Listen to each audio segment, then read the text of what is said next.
পরের দিন সকালে ব্রেকফাস্ট করব বলে ডাইনিং হলে এসেছি।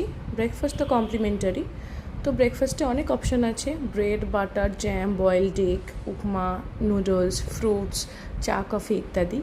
ব্রেকফাস্ট করে ভেবেছিলাম একটু সুইমিং পুলে নামবো, কিন্তু রোববার যেহেতু তার জন্য ভীষণ ভিড় ছিল, তার জন্য সুইমিং পুলে আমরা আর নামিনি। আর তাছাড়া দুপুর 12টা থেকে নামলো মুষলধারে বৃষ্টি। লাঞ্চটাও আমরা রুমেই অর্ডার করে দিয়েছিলাম। সেই যে দুপুর থেকে বৃষ্টি শুরু হয়েছিল, সেই বৃষ্টি থামলো বিকেল 5টার সময়। বৃষ্টি থামার পরে এখন যাচ্ছি ব্যাডমিন্টন খেলতে। ব্যাডমিন্টন আমার সবথেকে প্রিয় খেলা। রাতের ডিনারটাও আমরা রুমের মধ্যেই অর্ডার করে দিয়েছিলাম। এখানকার খাবার কোয়ালিটি কিন্তু ভীষণই ভালো, সার্ভিসও খুব ভালো। কালকে সোমবার, কালকে সকালবেলায় আমরা চেক আউট করে কলকাতা ফিরবো।